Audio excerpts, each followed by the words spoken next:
Ya, oke guys, balik lagi sama aku Roni. Jadi ini adalah part kedua dari video yang aku buat tentang perjalananku atau sharinganku bisa ke Jepang lagi. Jadi di part ini aku kan mau bahas tentang prosedur yang di bandara seperti apa perjalanan dari Jogja, Jakarta, lalu sampai di Haneda kayak gimana. Nah, itu bakal aku jelasin ya sebisa aku lah. Nanti bakal aku jabarin lebih detail. Jadi tonton terus video ini di part kedua ini. Semoga bisa bermanfaat bagi kita semua. Bagi teman-teman yang mau ke Jepang juga bisa jadi persiapan yang lebih matang lagi. Oke, langsung aja ke video part kedua. Yuk. Nah guys, jadi kali ini aku mau sharing tentang pengalamanku di bandara dan prosedur apa aja. Jadi waktu di Jogja itu gak ada masalah apapun sih, masuk pesawat biasa. Cuma waktu mau masuk bandara, waktu mau check in ke maskapai itu harus nyiapin tes PCR kita. Jadi tes PCR yang 72 jam itu disiapin, ntar ada kitnya buat masuk, nanti ada pecap, urus deh check in di maskapai. Setelah itu nunggu berangkat sampai Jakarta karena transit, lalu jalan muter agak jauh karena waktu itu ya Garuda kan transitnya juga agak jauh tempatnya, dari yang domestik ke internasional emang ujung sampai ujung mungkin. Nah, lalu urus tiket untuk yang ke Jepang. Nah, sampai situ masih nggak masalah, masih oke. Lalu ada proses di imigrasi bandara. Itu ya ditanyain seperti biasa, kayak tujuannya ke Jepang mau apa, lalu rencana di Jepang berapa lama, kayak gitu itu ditanyain di imigrasi sebelum naik pesawat.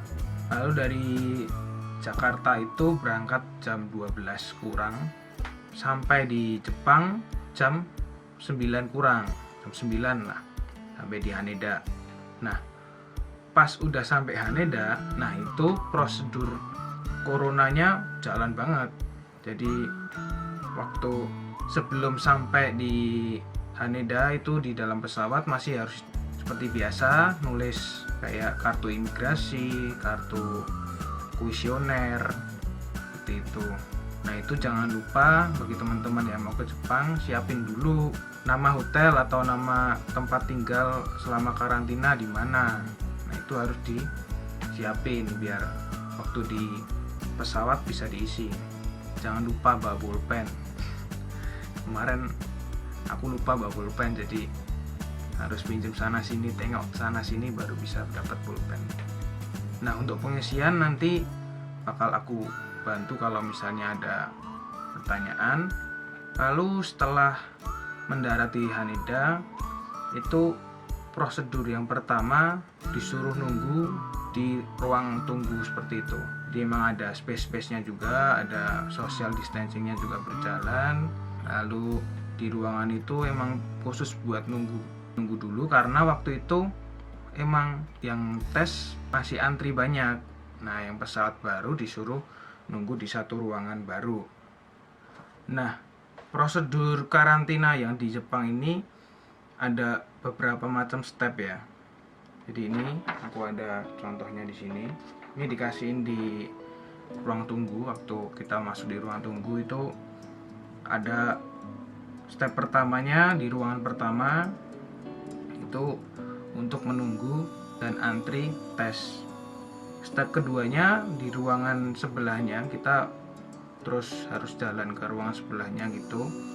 Itu untuk dapetin tabung segini ini, itu fungsinya buat menampung air liur kita. Jadi tes yang di Jepang itu pakai air liur, nggak disogok-sogok di hidung atau di mulut. Jadi kita cuma pakai air liur, ada batasannya. Setelah itu diserahkan.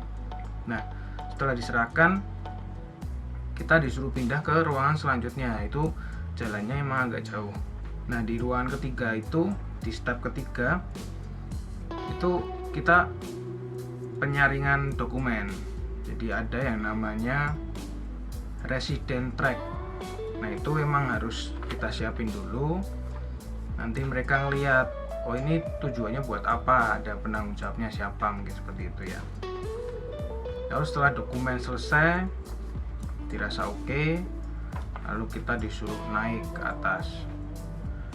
Naik di atas itu fungsinya buat ruang tunggu lagi untuk nunggu hasil tes air liur. Itu kira-kira nunggu sekitar 1 jam karena agak sepi mungkin ya. Jadi setelah nunggu hasilnya keluar, ada di monitor gitu, kita nomornya berapa, lalu kita antri, nanti dikasih tahu, oh nomornya sekian atas nama siapa, hasilnya negatif, aman. Nah, kalau di Haneda sendiri ada bantuan bis gratis. Nah, di situ juga disampaikan, oh ini mau ke hotel ini ya. Nah, kalau aku kan emang karantina di hotel sendiri, jadi emang kebantu banget adanya bus gratis dari pemerintah. Nah, setelah ruangan ambil tes tadi itu, lalu pindah ke bagian imigrasi untuk ngambil barang dan lain-lain. Nah, sebelum ngambil barang juga prosesnya agak panjang. Kita harus ngurus di imigrasinya. Imigrasi berarti kan lebih ke buat Saryokado, KTP-nya Jepang. Itu juga antrinya juga lumayan panjang. Jadi setelah Saryokado itu jadi, lalu ambil koper, cek barang, keluar bandara. Oke. Seperti itu guys, step-stepnya yang di Haneda. Untuk yang di Narita atau Kansai aku kurang tahu, cuma aku mau sharing aja yang di Haneda seperti itu. Nah, setelah keluar dari bandara, kalian harus karantina dulu 14 hari. Entah itu hasilnya negatif, tetap kita harus karantina 14 hari. Itu ada persyaratan dari Jepang. Nah, kita lalu dari bandara diantar ke hotel tujuan kita. Kalau aku juga ada di dekat Haneda juga, naik bis gratis itu, lalu check in dan stay di hotel 14 hari. Ini hari pertamaku. Jadi mungkin dari kemarin sore check in kan. Nah, ini berarti hari kedua lah ya, hari kedua di hotel. Nah, itu nggak boleh kemana-mana emang. Oke, jadi di video ini cukup sekian dulu tentang pengalamanku dari Jogja, Jakarta ke Haneda, lalu prosedur karantina yang di Jepang seperti apa, itu udah aku sampein. Untuk next video aku bakal kasih tips dan trik sedikit lah tentang gimana caranya agar gak ada masalah di bandara Jepang atau di hasil tes PCR seperti itu. Dan aku bakal sharing tentang karantinaku di Jepang ini, di hotelku ini, seperti apa hotelnya, biayanya berapa, dapatnya apa aja, itu bakal aku sharingin. Oke, gitu aja guys video kali ini. Makasih udah nonton sepanjang ini.